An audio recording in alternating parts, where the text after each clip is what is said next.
Hello and welcome to Shoot the Hostage with me, Dan, and my partner, Sarah. We're a movie podcast and we cover 8 films per season based on a specific theme. It is worth noting that we do occasionally swear, open brackets, very often swear, close brackets. We also occasionally cover triggering topics, so we would always advise using listener discretion and probably don't listen around your kids. If you like what we do and want to support us, please consider hitting 5 stars on Spotify or maybe subscribing or even reviewing on your platform of choice. We also have a Patreon with a free tier for lineups and updates and 2 paid tiers with extra content and early ad-free episodes. Right, that's enough from me. On with the show.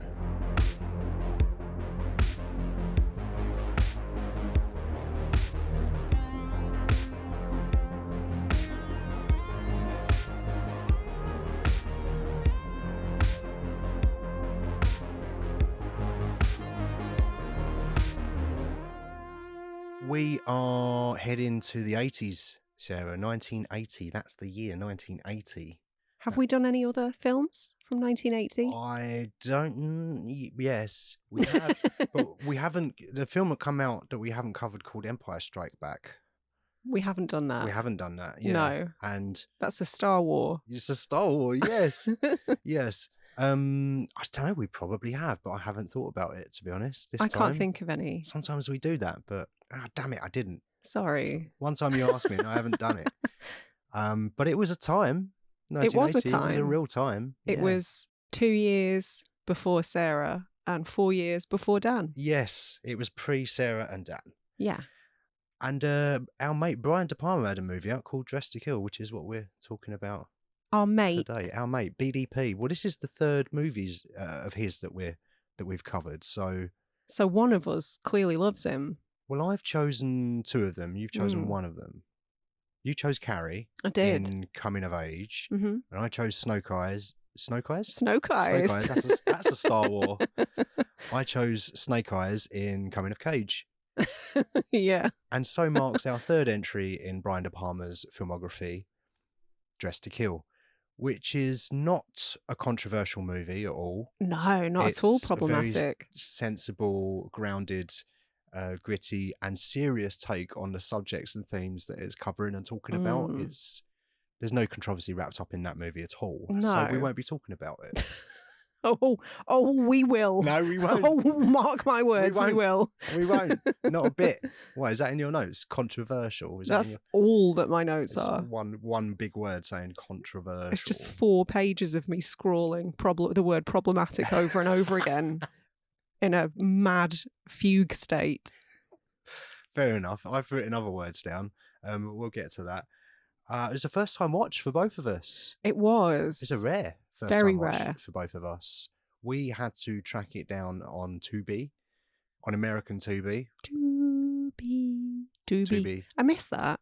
They got rid of it. Don't do it anymore. Yeah, sad times. So we had to watch adverts. Yeah, it was somewhat interrupted. Yeah, it wasn't an ideal viewing. Yeah, hour 45 movie turned into, 2 hours?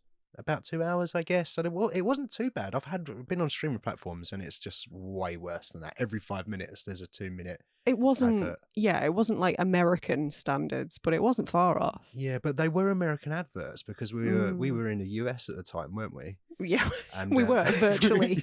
That's how we could use TV. But yeah, the advert was like Danica Patrick trying to sell us car insurance and that sort of thing. But yeah, so we managed to track it down on Tubi. If you've watched it too, you probably own it, or maybe you stole it from the internet. I don't know. It is, like I say, it is a controversial movie, so I wouldn't blame you if you did steal it from the internet. I don't know why it's so hard to get hold of. Maybe because it's so controversial. Yeah. So what made you choose this one? What made me choose Dress to Kill? Well, I thought it was, obviously this is in the Identity season. I thought it definitely fits within that theme, what little I knew about it. The fact that it was a first time watch for both of us, that played a part.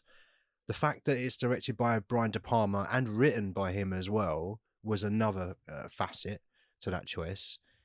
And I knew there was some ickiness around the film as well, and I knew that there was potentially going to be something to talk about and unpack there. So I thought that even if we didn't like the film, there would be lots to talk about. It felt like a safe bet for me. Okay. So I thought, just interesting chat is what I was hoping for. I think you might be proven correct. I hope you are. I knew none of that. I knew it was Brian De Palma, and I knew there was a leg on the poster. There's a leg on the poster, yeah. I wonder whose leg it is. I don't know. I think it was a model. I think I read somewhere that they had to find a size 11 shoe. Are you making that up? No. Somebody else might have made it up, but I read that they had to stuff the toe with newspaper so the model could wear the shoe. Fair enough. Just get a plastic leg. Just get a mannequin leg. No one would know. Do you mean Kim Cattrall or an actual mannequin? Yeah, Kim Cattrall one, yeah. What deep cut reference that is. Mannequin. And starring Andrew McCarthy. I think about that film way more often than you would assume. I don't mind it. I watched it probably about 2017 as a nostalgic hangover, I think, thing. And? Hangover. And I quite enjoyed it. Okay. Quite enjoyed it. It was quite sort of what I remembered, very silly and stupid, but yeah, fun. I enjoyed it. I used to watch the second one way more as a kid. The second one's way worse. Oh, it's Pony. Yeah. It's not even Andrew McCarthy. No. They couldn't even get McCarthy back. It was too busy being bitter at having been branded part of the Brat Pack during that era. Yeah. I was quite surprised that this film did quite well, both commercially and critically. Did it? At the time of release, yeah. It had a budget of 6.5 million and it grossed somewhere around the 32 million mark. So very good box office performance. And critically, it was quite well regarded as well. Now, obviously, there was some pushback from different organisations, and one in particular, which we might come back to. I know the feminists were big mad. Yes. So let's take a look at the cast then. Who have we got here? We've got, who's this? Number one, Nancy Allen. Have you heard of Nancy Allen? Oh, piss off. I know you love Nancy Allen. I thought this is why you'd chosen this film, to be honest. Did you? It's our second Nancy Allen movie. It is. Yeah. It's our second Nancy Allen, Brian De Palma collaboration. Yeah. Well, they were married.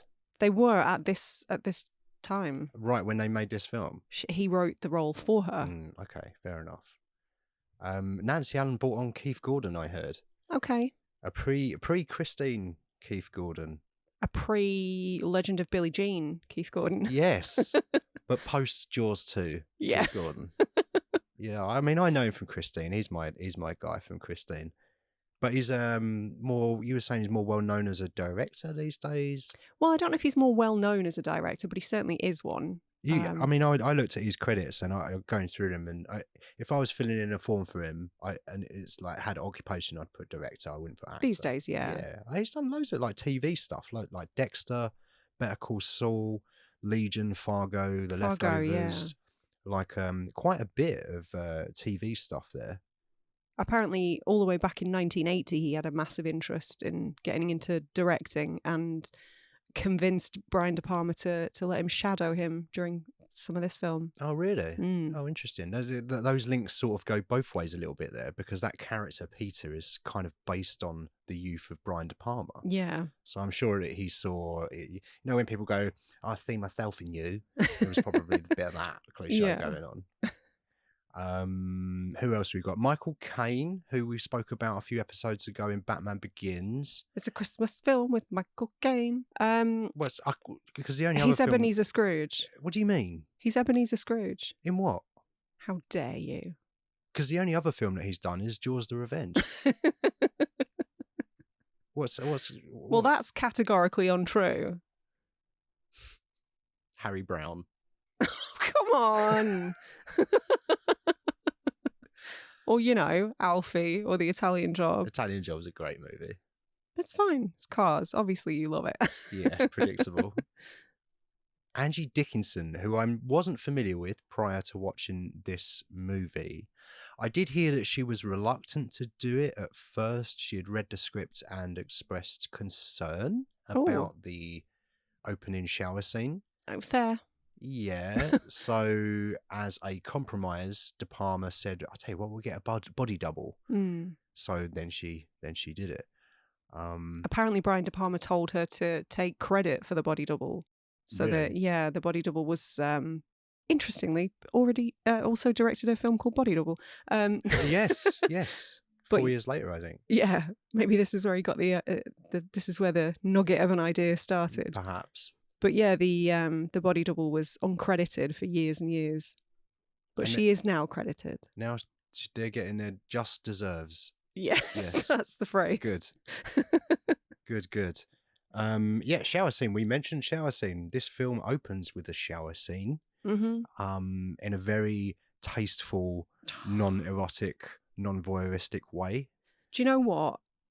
When you put this film on, I'd completely forgotten what a giant pervert Brian De Palma is. And then the film started and I was immediately reminded. How do you forget that? I don't know. It's part of his identity, if you like. Well, yeah. That's why I chose this movie, actually, because it's about Brian De Palma's identity. And I didn't just think of that. Well, I mean, it does contain pretty much all of his hallmarks. So it's a good choice. I thought he was going to say hormones. I don't think it contains any of his hormones. It does contain all of his hallmarks. I think this is maximum De Palma.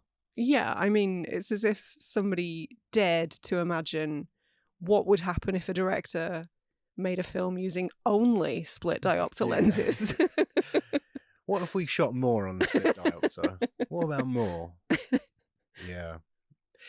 Carrie sort of starts with, although it has a very early opening shower scene, doesn't it? It's not the opening scene because they're playing volleyball, but just after that it goes to a shower scene. And yeah, you're starting to think that maybe Brian De Palma has got a thing for showers. I mean, this film... Maybe he's just very clean. It's very hygienic. He's just massively OCD. Yeah, that's what it is. He's all Howard Hughes. Yep.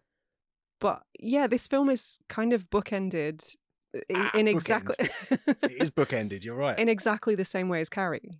Yeah. It starts with a shower scene, it ends with a dream fake out. Yeah. Well, the shower scene in the opening moments of this film is a dream. So it's Kate, isn't it, who's played by Angie Dickinson. She's dreaming that she's doing the sexy times in the shower, but on her own, because her husband is disinterested. Yeah, and then she wakes up and they do the thing. She goes to therapy with Michael Caine, who's also normal in this movie. The most unprofessional therapist known to man. It's weird though, isn't it? Because he sort of portrays like a decent man, I suppose. In certain scenes, he talks about not wanting to cheat on his wife. There's a scene later on which perhaps we'll come back to and touch on at some point where he's using, as you put it, correct pronouns. He's sort of not talking about the people you think you're talking about, so it's hard to know the intention there. But I knew what was coming with this. I knew it was going to be Michael Caine, who's dressing up and killing people. I just wondered on the mechanics of how we get there and how it's presented. It's so obvious. That's one thing I will say about this film. To its detriment, I think the twist is so beyond obvious. Yeah. Very early on, I think. They do try to hide it, I guess. I was going to ask, I don't think they're that bothered about saving the mystery, but they do try to hide it with the voice on the answer phone and just trying to misdirect you to a degree. But I don't know, yeah, just part of the roller coaster of it, I suppose. But the whole opening 30 minutes is you're following Kate and you see her have the interaction with the therapist, Dr. Elliot, played by Michael Caine, and then she fucks off to an art gallery. In a 10-minute dialogue-free scene. Yeah. Where she's just following a man with an STI through the gallery. Honestly? And she's trying to get a shag. Unintentionally hilarious. Yeah. And it's just this back and forth. It's like this cat and mouse thing, isn't my it? glove. Oh, yeah. That's right. She gets her glove. She just tosses it on the ground. Gets her glove out. Yeah. Dirty bitch. It's a very strange scene. Very strange. It's a strange half an hour. Mm. And why is it like that? Is it there to try and wrong foot you to make you think we're following this character for the movie? Is it so that you bond with this character and then she's gone and you're like, oh shit, like the glove is off? and anyone can go kind of situation. Because I found it to be a bit challenging because it's very slow, that opening 30 minutes. I think there was some brilliant stuff in there, just from the technical perspective. But just as I'm sort of getting used to this character and enjoying the journey that she's going on with the hilarious things that are happening before she gets murdered, shenanigans, and there's STI, and that's all played for sort of laughs and jokes. Is it? Then I think so, yeah. I didn't get that impression. Do you think it's serious? I think this is having a laugh, this movie. I think this is tongue in cheek. Oh, if that's true, then that's even more problematic. Okay, well, let's add this to the bonfire of opinions then, and come back to that later. We'll have a smoke out. But I found that the opening half an hour, while I enjoyed elements of it, when it ended, and I was pleased that we're now following Nancy Allen.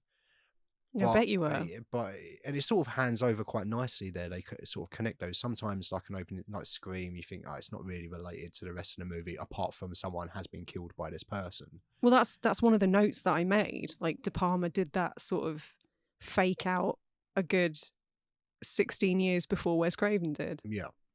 Which I thought was quite interesting. But it's sort of like I haven't seen the original Psycho, but I'm aware of the movie. Mm-hmm. And this takes quite a lot from that, I understand. 100%. Yeah. You could call this a straight up homage to Psycho. Yeah. It's not Gus Van Sant levels of recreation. Yeah, it's not a shot for shot crappy remake with Vince Vaughn having a hand shandy behind a wall. Nobody needed to see that. No. But yeah, in much the same way that Psycho kind of offs Janet Leigh's character very early on. Well, like, I think before the halfway mark. It definitely does mirror that a lot, and intentionally so. And that's the only parallels that it has with Psycho. There are no other things that it has in common. No shower scenes, no cross-dressing. It's all perfectly original otherwise. Yeah. But the whole the 30 minutes is leading up to that shower, the shower scene. I was fixated on the shower scene. Yeah. The elevator scene. You and Brian De Palma. It goes to the elevator scene, and then he's sort of building the tension quite nicely because Kate's in there. She's lost her wedding ring. She goes back for it. She comes back, gets back in the elevator. You see Michael Caine's character dressed and watching from the fire stairs door. Fire stairs? Yeah, the fire stairs. So dangerous to have in an apartment complex. Yeah.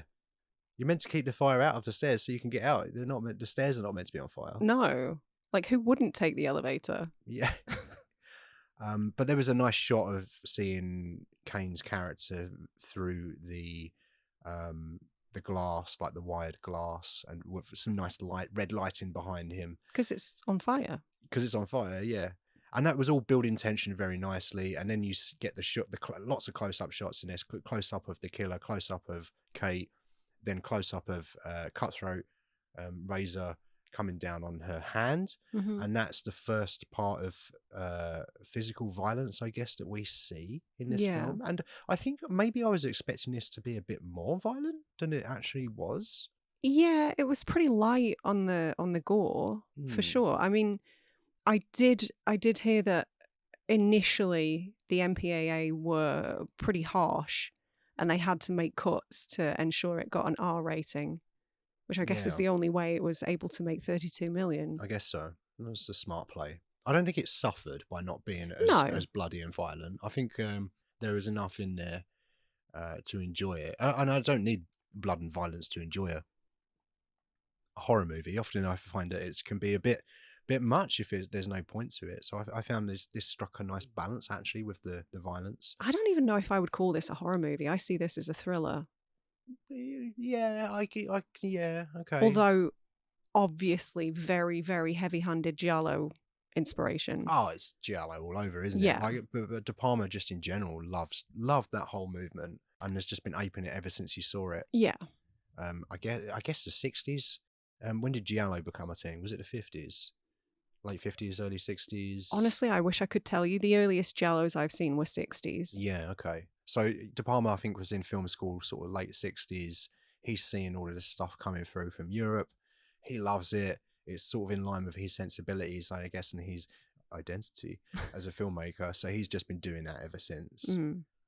But I really liked the elevator scene. I thought it was a very strong scene. I went back and rewatched it again today, and it's just a good scene in isolation in and of itself, with the various components that make it up. And I like how we introduced Nancy Allen to this scene. You get a close up on Nancy Allen, and she sort of goes to hold her cheeks like that. And then you're kind of following her character from that point on. She teams up with Kate's son, Peter, who is played by Keith Gordon. The De Palma stand-in. Yeah, the De Palma stand-in, who is, I guess, going a bit Batman vigilante, trying to figure out who the killer is with Liz. Well, it's already established early on in the film that he is a technological genius. Well, yeah, it's the science championships coming up, Sarah, and you've got to train, haven't you? That's true. He builds a machine that can carry up to 20 numbers at once. Yeah. 20 binary numbers at once. So a worse version of a pocket calculator. He invents some poison shaving foam. He invents a surveillance device that you plug in, and it somehow records the meeting in the next room. You just plug it into the wall socket, and that's how that works, which is great. And he teams up with Liz, with Nancy Allen's character, and they end up having quite a sweet relationship, I think. But yeah, he's definitely a stand-in for De Palma. De Palma was a technology nerd when he was a kid, and right. And I did read somewhere that his mum encouraged him to spy on his dad to see if he was stepping out, shall we say. I read this too. As a young man. Yeah. Which makes a lot of sense. When you say that sentence to me, I'm thinking, oh yeah, okay, I can see. I can suddenly see De Palma's entire catalogue and understand why it is the way it is. Yeah, if you say to me, like, sum up Brian De Palma in one word, voyeurism. Yeah. Voyeurism Yeah, is the word. Yeah. Like, all of his films are so voyeuristic, so that makes 100% sense. Yeah. Let's talk about Liz then, shall we? Good character, bad character? Personally, like character? I think we skipped over Kate altogether too quickly. Oh, we can. I mean, if you want to do Kate first, we can do Liz after. I do, don't care about the order. It's a good half an hour chunk of the film right at the start, and I don't know, I found that infuriating but also quite compelling at the same time. I don't think we needed a 9-minute dialogue-free scene where she plays some weird flirtatious game with a strange man in an art gallery after looking at a painting of a gorilla. And remembering that she needs to buy eggnog and nuts. Right. There's a lot of you can't take this seriously. This is played for laughs. Yeah, I guess. When you say stuff like that. It can't be. Like, like you have to sort of assume that, even if you know that it's not, you have to sort of assume that everything's intentional in a film, I guess. And I look at this and I go, there's no way. It's too silly. I suppose. But yeah, I found it interesting that she was dressed head to toe in white, which obviously usually denotes purity. Right. Which is sort of the inverse of what she's getting up to. It's made really obvious that she's unhappy in her marriage, from the opening dream sequence to the way she speaks to Michael Caine's therapist, who, the most unethical therapist. I know he said he sort of comes across as a good guy, but he does murder people, isn't he? But 100% of his one-on-ones with patients that we see, when his patients say, do you want to sleep with me? He goes, oh, yeah. Oh, yeah, I'd love to. Of course. Yeah, love to. Can't know, can I? Because I'm married, unfortunately. 100% of the time that we know of. If he's doing that with every patient, he needs to be struck off immediately before we even touch on the other stuff. But yeah, she meets this guy. They have this sort of passionate encounter in a taxi. Yeah, the taxi driver's very interested in that scene. That taxi driver was played by Brian De Palma. Yeah, I was just going to say, another Brian De Palma proxy. Yeah. Everyone's looking at the sex. Well, interestingly, they did film that in the centre of New York, so there were a lot of bypassers gawking at them. Oh, yeah? Yeah. Okay. Which I feel like, again, just even that sounds calculated on De Palma's part. Yeah.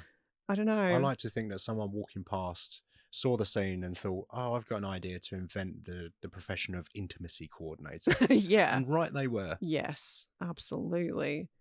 Yeah, and then she goes back to this guy's house. They have sex, presumably. We don't really see a great deal of that. She loses her knickers. She loses her knickers, And she's but like, she finds a report about him having a venereal disease. After she's been rummaging through his desk like a crazy person. Well, I mean... You don't do that? I suppose you've just slept with a person. You literally exchanged fluids. I suppose you can't be more intimate with a person than that. That's a good point. Yeah. Good point. Going through drawers is is fine, I guess. Going through drawers to find her drawers. Yeah, that's right. But she doesn't, like you say, she finds a piece of paper that says, "You've got an STI." And she's like, "Oh shit. Now I've got an STI." Yeah, there's so much going through her head. She's like, there was this fantasy. She's acted out her fantasy. She's slept with someone. She's cheated on her partner. She's lost her wedding ring. She's lost her wedding ring. Like, she's got gonorrhea. She's got gonorrhea. All in one fell swoop. You mentioned wearing white earlier. She obviously projects like an image of purity and stuff, but really on the inside she's dirty and wants to get down and dirty and do the old sexy time stuff, and that's fine. Don't repress it, is what I say. But yes, she's got all of that, so she's reconciling all of that. So it's a lot, and I think that she does really well, that actor, in the first half an hour in general. Yeah. And it's sort of like a movie in itself. It sort of feels like an anthology movie, this, in a way, a film of two distinct halves. Yeah, I can see that.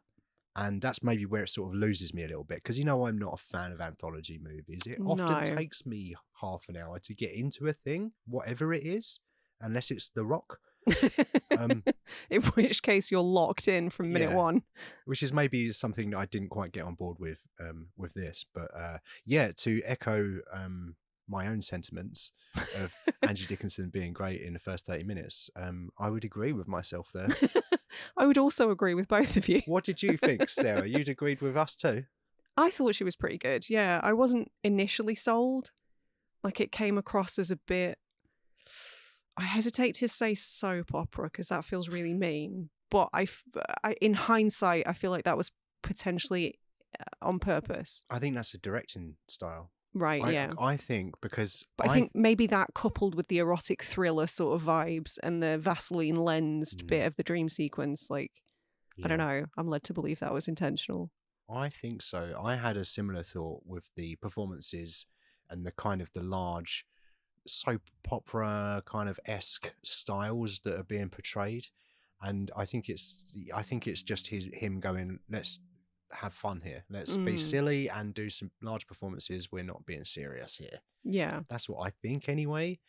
But I still enjoyed what she did. She was interesting to watch, and not only that, I don't normally like to bring age into things like this, but it's nice to see a woman who's pushing 50 in a role like that.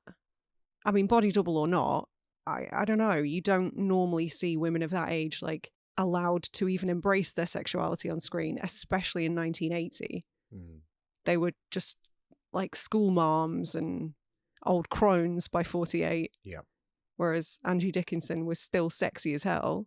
And I don't know. I enjoyed that. I enjoyed that aspect of it. That's what makes Brian De Palma movies often quite difficult to assess for me, because on the one hand, this movie isn't controversial. There's nothing to dig into. Yeah, we've stated that. But sometimes they can be. No, on the one hand, like, he will often have women in his movies that are tortured, bullied, repressed, who eventually revolt against the thing. Sometimes there are quite strong female characters in these movies, and sometimes they're not represented brilliantly. I did hear somewhere that he likes to choose a female character as the lead because you're more likely to be afraid for that character, which I didn't really agree with. So there's definitely some dated ideology. I mean, obviously it is, and there would be, like, it's a 45, 50-year-old movie. It's gonna date. Like, there's no way around that. That is something I have an issue with, though. I find his view of female bodies to be almost fetishistic. Yeah, 100% is, yeah. But which I don't love. And I enjoy seeing naked women. So it's not that I'm a prude.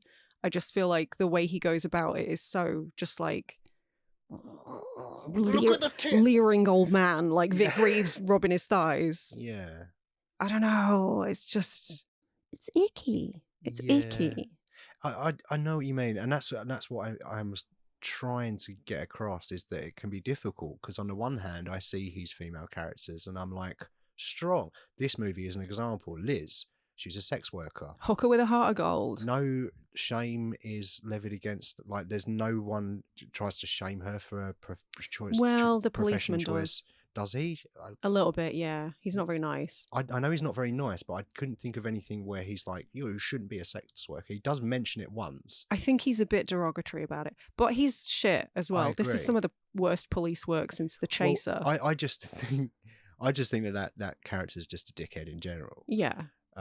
But yes, so she's, as far as I could tell, there was no one saying that she should be ashamed of her profession. She seemed quite proud of it. She's outspoken and confident. She's a stock trader and trades art as well, and she's a very sort of strong character. But then you cut to the third act and it's like, right, get your kit off, Nancy Allen. You're a strong character, but we do want to see your tits. Yeah, you can be a strong character, but in lingerie and high heels, please. Yeah. And that's the thing that I wrestle with, because I'm like, oh, this is all good, and then it's like, okay, sort of undermined the previous good faith you built up. De Palma. I wasn't expecting it as well. Like when she just dropped her clothes and she's wearing full lingerie, I was like, blimey, okay, I was not expecting that to happen. I should have been, in retrospect, because it is a BDP movie. Mm-hmm. But yeah, it's interesting, and I do really like that character. Liz, I enjoyed following her, and I didn't really know how she was going to deal with this whole thing, and her relationship with Peter I thought was very sweet and interesting, and that was often you get some like cliche, maybe one way or both way flirting, see blank check, also a normal movie, but you didn't get much of that, so I thought that was quite good. Yeah, I sort of saw their relationship more as like siblings. Yeah, like she sort of was quite affectionate towards him, but in a little brother sort of a way. 100%. That's exactly. Which I liked. Yeah, you're right. I didn't think of it, but now you mention it, and that's exactly how I feel about it too. Take you under your wing. Yeah. Because your mum's dead, and you probably cried for it for 4 minutes until you were fine and started following me everywhere. He did get over it remarkably quickly. Yeah. We were at the police station. You know, the cop's like, "Oh, where's your dad?" He's like, "I ain't got one." Anyway, see you later. Party time now. Yeah. Kevin McAllister, that shit.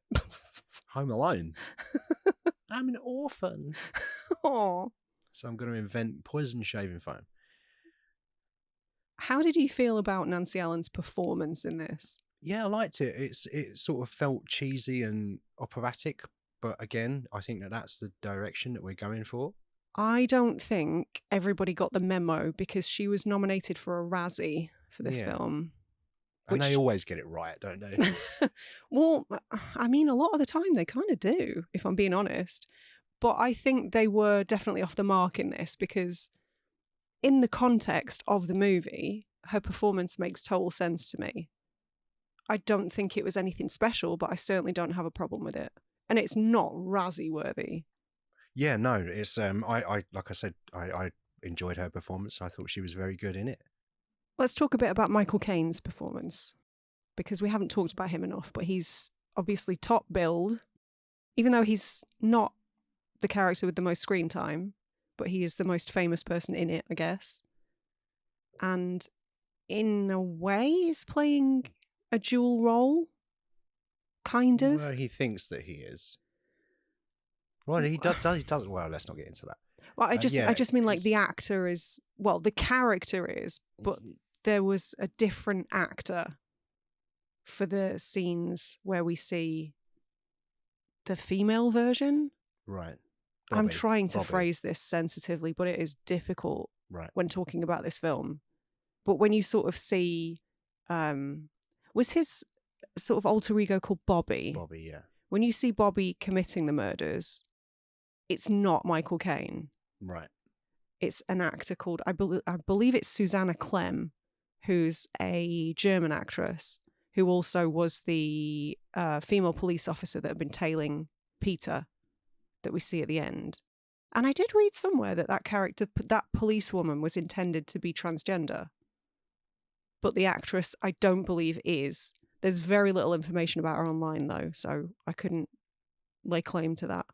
But I thought that was interesting. But yeah, I don't know how I feel about his performance. I You're feel not a Kane head, are you? I'm you're not a not. bit. No. Every time we bring him up, I feel like he's a Tory. I hate him, and that's fair. But he is one of the greatest. I will hold my hands up and admit that is very black and white thinking of me. I do think he's a good actor. Like, he acted his socks off amongst all those Muppets. I mean, literal Muppets. I'm not being derogatory about the other actors in this film. But I don't know, something about him. I think he's just from a generation that like rubs me up the wrong way, perhaps. But he is great. Yeah, I'll give him that. Yeah, no, I thought he, like I said earlier, I thought he was quite good at portraying that who we initially are supposed to kind of think that he's a down to earth therapist, and then you don't really see a transition. The most that you see is him loosening his tie and preparing to get into something else. So there is an air of mystery around all of that, which may be good, may be bad, I don't know. But I thought that he was perfectly decent in this. I think the fact that there is supposed to be an air of mystery around it is one of the film's weaknesses. I personally, I don't know, maybe that's not a fair criticism because it's not that kind of film. But I feel like if they wanted to be sensitive rather than a bit exploitative, they would have delved into the psychological dynamics of his character rather than just being like, what was his motive? Oh, he's transsexual. That's such a damaging stereotype because you're linking transgenderism to violence and hate and crime, which is obviously bullshit because, as we know, transgender people are far more likely to be victims of crime than perpetrators. Yeah, it's definitely perpetuating the idea and a transphobic myth that trans people can be mentally ill predators. I guess it's that ideology, isn't it, that you get with the whole boring argument, the bathrooms thing. But it's like, there is no problem here. And you're coming at it from your preconceived ideas that someone that identifies as a different sex or whatever is going to be a predator. And like, it's not how it works. It's not, no one's in danger in that scenario. That is obviously, I know we said at the top of the show, jokingly, there is no controversy, blah, blah, blah. But now that we're talking about it, now we're getting to the meat of it. That is my biggest issue with this film. And it sort of goes back to, I think it was our Wolf of Wall Street show where I kind of said that any filmmaker sort of has a duty to portray things responsibly. And I think that's never more true than in this case. And like you said, it's 45, 50 years ago. Things have changed, but it does sort of back up a lot of dangerous ideas. It's kind of informing the viewpoints of those people who are like, but our bathrooms, And the fact that it's played for laughs is almost worse. It just, for me, it doesn't offend me because I don't have a lived experience that I can relate to, but I can empathize with it. I can understand how you would watch this and go, oh, that's a bit of a weird representation, especially at the time it was released, because there's not much media or much talk about transness. Is that a phrase? Transness? It is now. It is now. Like, it just wasn't in the zeitgeist, wasn't in part of the discussion very much. And when it was a plot twist in the film. The killer was a transsexual. We got him and we caught ya. It's fear-mongering. It's fear-mongering, yeah. So I can understand it coming out in the 80s and being kind of upset by it because there's so little media just about the subject in general. So what little exposure your layperson is getting is going to be this kind of thing. 100% damaging for sure, yeah. But even more than a decade later, we still had that same trope in Silence of the Lambs. And I love that movie. I will go out of my way to try and defend that movie, even though I know I'm probably wrong to do so. That's a really good parallel to draw, though, isn't it? Because that's objectively a good movie that people like, which may have issues with it. Like, my general argument is that it's never discussed that Buffalo Bill is explicitly transgender. Just I see that more as like in the vein of Psycho, where he more sort of has Oedipal issues and just likes to wear dresses. Kurt Cobain liked to wear dresses. They're comfy. They're freeing. Yeah. But yeah, I don't know. And that was like, what, a good 12 years after this. And it still happens now. Way less. But I think one of the most egregious examples that's generally cited by trans people themselves is it Ace Ventura 1 or 2? It's 1. 1. Yeah, that's generally considered to be like a tricky scene in a children's movie. Yeah, it's generally considered to be like the most hurtful scene to transgender people. Understandably, it's horrific. So I do think we've moved on a lot. I think we have moved on a lot. To the point where everything's woke now, Sarah. You can't watch anything that's controversial anymore. No, I think we have moved on. I definitely think we've improved. There's still ways to go, but I think it's important to talk about this stuff. Equally, I think it's important to look at a thing that when it was made and the intention behind it. I don't think that I don't know Brian De Palma, but I get the impression that he probably wasn't trying to be hurtful or even ignorant, but was just accidentally ignorant and hurt people's feelings. I don't know. Yeah. It just felt misguided and uneducated rather than I know what you mean. Intentionally hurtful or portraying a gross kind of misrepresentation of a group of people that are already kind of vilified and bullied. Maligned. I don't think that was particularly his intention, but obviously the art belongs to the viewer, so you can each take your own thing out of it, and you're not incorrect. Yeah, interestingly, I don't know if he had any sort of vested interest in the LGBTQ movement, but he, in the late 70s, wrote a script based on an article about the murders of gay men in New York City, which became Cruising. He was kind of usurped by William Friedkin, so he repurposed some of that script into this. So I don't know. Maybe he had more than a passing interest in the LGBTQ community. But yeah, I know what you mean. Because on one hand, they do sort of, it seems like they're going out of their way to treat the subject sensitively.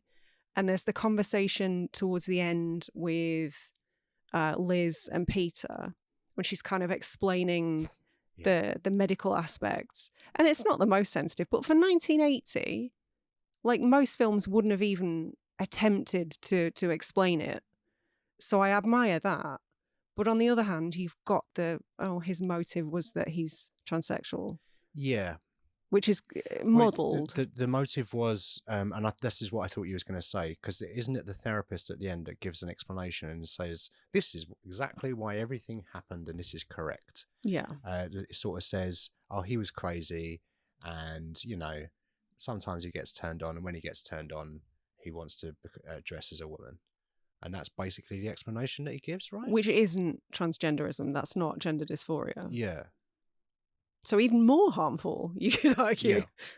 Yeah. It is, but then also I think that this movie is more sympathetic to the Michael Caine character than I thought it was when I've been thinking about it a bit. And my thinking is that that's the people that are citing all of that stuff. That's the institutions. That's the people that are in place to serve the public.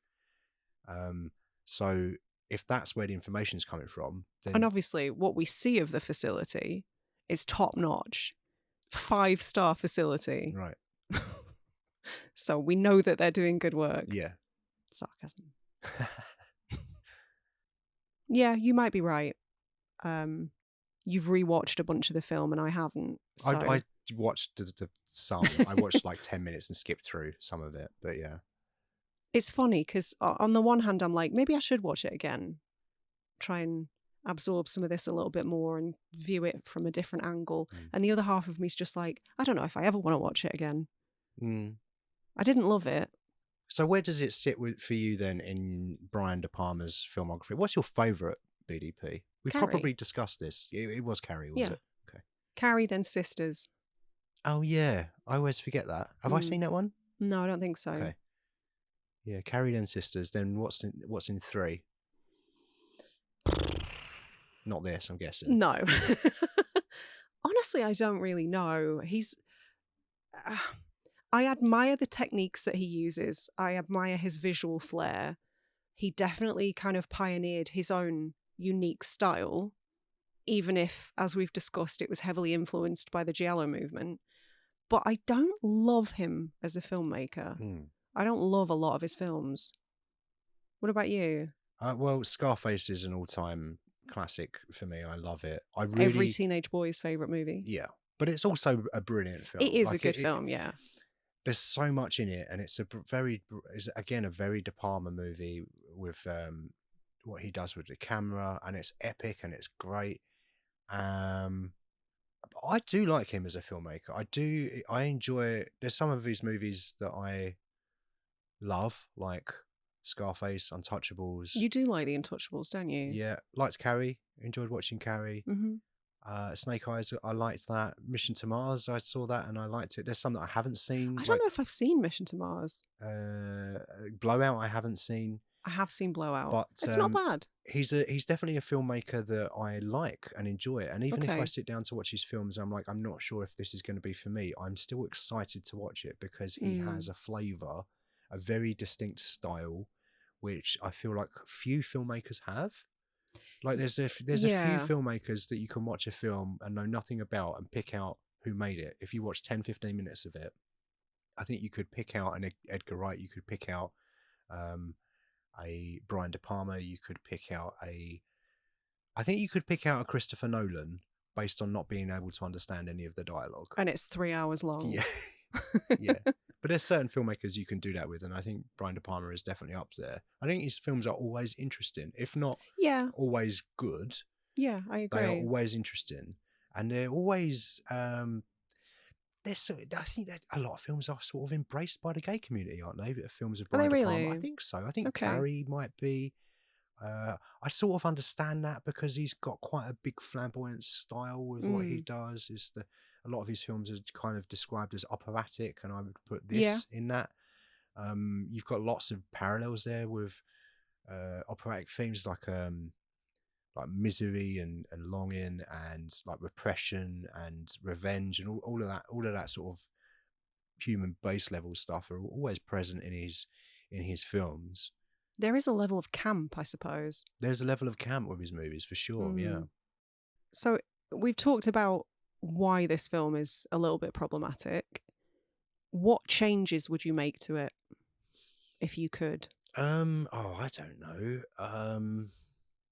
I don't really know. I don't know what the answer is to that because while I understand the argument that it is problematic, it doesn't affect me in that way, and that doesn't mean that I can't understand that argument. It just means that just means you don't care. No, it doesn't.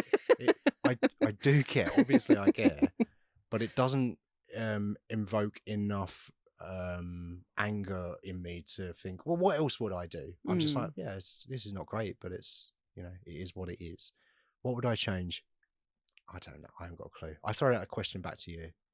Okay. I think I would improve the dialogue. Improve it. Just get someone in that's written more dialogue. Get a rewrite. Right. Get a rewrite. For sure. Yeah, it was, I think maybe about 45 minutes into the film when I noticed how bad some of the dialogue was. And it wasn't necessarily consistent, but there were a few scenes where I was like, oh dear. Particularly one that stood out to me was when Nancy Allen's character was on the phone talking to somebody else. And when somebody's on the phone and the character is repeating everything that the fictional person on the phone has said to them. They're just like, oh, yeah, no, I did say I would meet you there. And it's just such lazy writing to me. There are ways to convey what the person on the other end of the phone has said without you having to repeat what we didn't hear. Yeah. So there were a few moments like that stood out to me. I didn't really enjoy most of this script, I will say.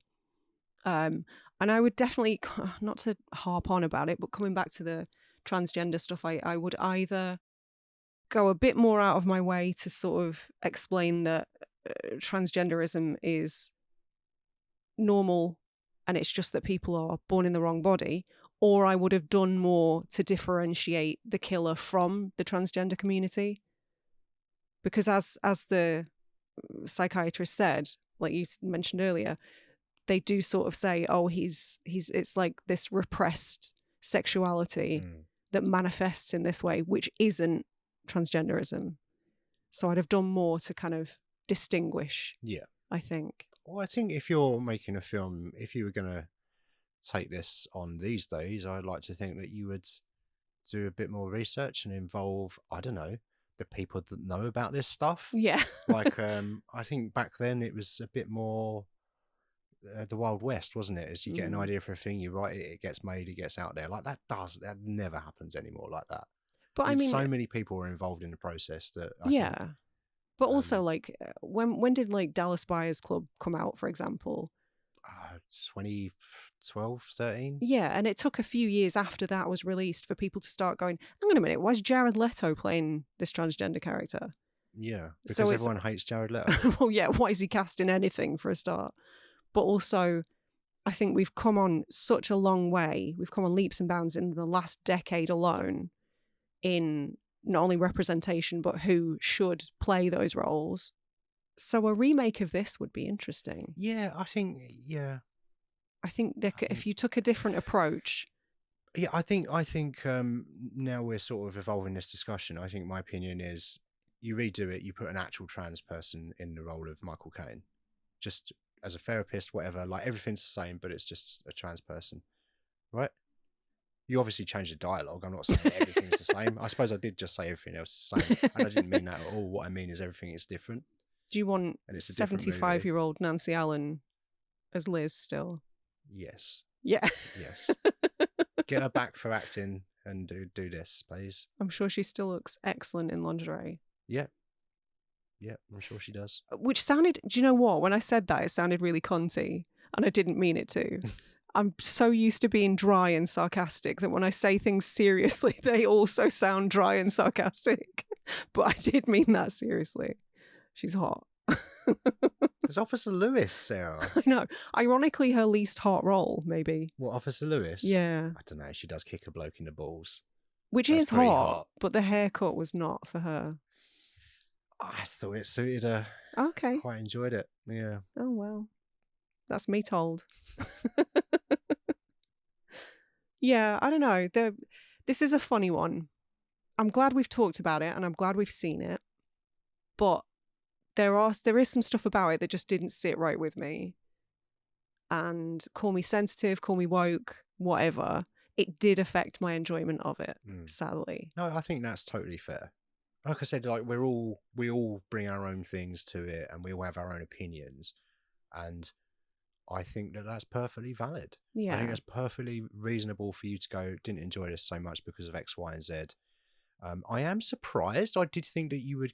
I'm not surprised that you had issues with that, but I'm surprised that you didn't get more out of it from some of the stylistic choices, because there were some very giallo shots in this. Oh yeah, I think we were like 15 minutes in and one of my notes was just like, this is very giallo coded. Yeah. So on paper it sounds really up my street. It does, yeah. And I did, as you've already brought up earlier, I do enjoy De Palma's visual flair. It can get a bit samey, but it's so very his that it's hard not to find something to enjoy there. And I fucking love a split diopter shot. You know I do. I know. And the split screen stuff that he's famous for, I kind of love that as well. It's just time saving. Like, why have two scenes when you can just have one, like two concurrently running? Yeah, why not? For me, as a visual style, I like it because it keeps me engaged. I'm never, even in a slow movie, in a slow scene, I'm never bored because I'm like, what's he going to do with the camera next? And it's, it's like you say, a split diopter, or it's a split screen, someone's head appearing in the top right hand corner, disappearing in bottom left hand. Like, it's just all of that stuff going on. The uncomfortable close-ups. The close-ups, yeah, just everything. And mixing that with more of the kind of giallo stuff as well, with the light reflections on the like doorknobs and metallic surfaces and the close up of the weapon. Even and the all more of that stuff I just thought was really interesting visually. Even which the is more why I'm saying that I'm surprised that you didn't get more out of this. I I understand your issues with know. it, but I thought that you would at least go, yeah, I liked it, but I didn't like this one thing. That was my guess for you on this one. I guess I do like it visually. Because as you say, like even the more basic giallo tropes, like the black gloved killer and the straight razor as the weapon and the bright red, like lurid red blood, all hallmarks, visual hallmarks of giallo, which I love. I just wish they would in a better film. But also, like, giallo comes from the Italian for yellow because of the yellow jackets of the mystery novels. And this film was sort of without mystery for me. Yeah. So that was a failing, I thought. It was without mystery. I think some of the mystery that was present in this film was more to do with the Kane character. Well, logistically, like, how is he doing all this stuff? Yeah. How is he in two places at once? Why is he putting on a voice for the phone? Like, what? Was he leaving himself messages? Yeah. Yeah. Surely that's dissociative identity disorder. And why didn't we delve into that? Yeah. Yeah. I think overall it could have, like you said, it could have just been handled a bit more sensitively, but like making a film in 1979, I think it's shot at the end of 79 into January 1980. So like, I don't think the word sensitive had been invented yet.